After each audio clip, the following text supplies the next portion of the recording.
What is up, wrestling fans? I am Jason Burgos for Ringside Intel. I'm here to bring you the 10 greatest WWE wrestlers of the 2000s. Not the whole 2000th century, just the decade that ended in 2010. We're looking at the best from that decade. First, we're going to start with number 10, The Undertaker. After a decade of being just dead man, supernatural character, The Undertaker made a major shift in this decade to his American Badass character. It was a big risk for him, but it turned out to be a huge success. It opened up new storytelling opportunities for the legend, and it created, honestly, probably new fans and brought in a new fan base of younger fans for The Undertaker. That's why he's number 10 on our list. Number 9, Rob Van Dam. Rob Van Dam was one of the few stars from ECW, was a big star outside WWE because of that. He's one of the few guys from that brand to come into the WWE and actually reach the highest levels, to succeed the highest levels outside of Mick Foley and Stone Cold Steve Austin. He peaked when he fought John Cena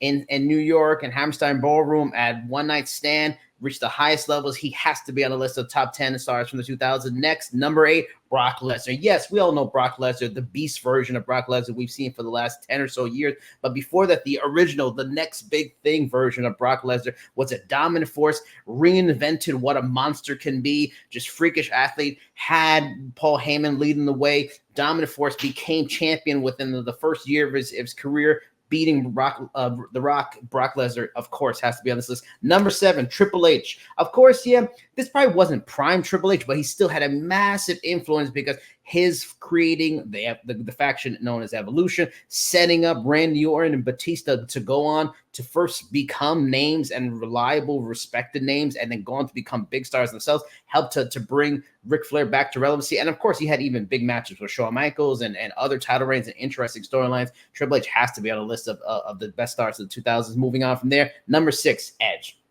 Edge went through different variations of his character, but the version that set the stage to what a Money in the Bank winner can do and how important that is for a career is a top name. It's the time where he really set himself as maybe the best heel in the business at the time, and arguably John Cena's greatest foil. Number 5, Batista.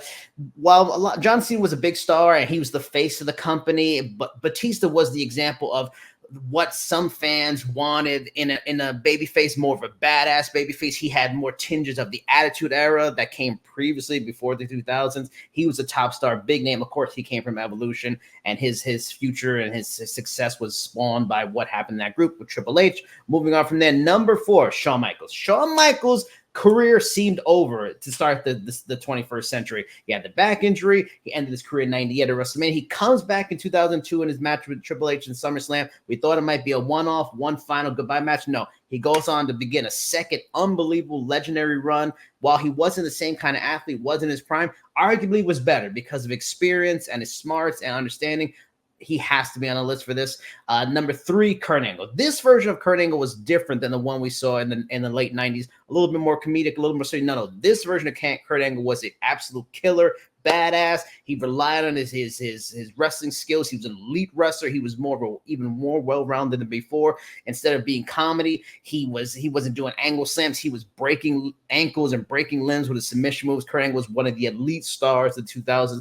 Moving on from there, I've already mentioned him. Number 2 on our list, John Cena. Yes, John Cena didn't become champion until midway through the century, but he still had a big build-up with his rapping character. He was a great bad guy, evolved into a super popular babyface, becomes champion midway through the decade, and the rest of the decade is spent building this legacy to become pretty much like the next Hulk Hogan, the closest thing to Hulk Hogan WWE has seen in decades. And number 1 on our list of the 10 greatest WWE wrestlers of the 2000s, it's Chris Jericho. Chris Jericho was a fantastic performer in WCW. He makes his way to WWE in the late 90s, but he really evolved into a legitimate main eventer in the beginning of the decade. 2001 is where he has this legendary moment. He beats The Rock. He beats Stone Cold Steve Austin, and one night becomes the first unified champion. He goes on from there. Just the rest of the decade becomes one of the most reliable in the ring. Outside the ring, he can play any role. He could be a main eventer. He could be a mid-carder. He could do whatever you want. He was, without a doubt, one of the top stars 2000, and this is the deck that pretty much laid the resume for what will be a future Hall of Fame berth in the next decade or whatever. But that's why he's our number 1 on our list of the 10 greatest WWE wrestlers of the 2000s.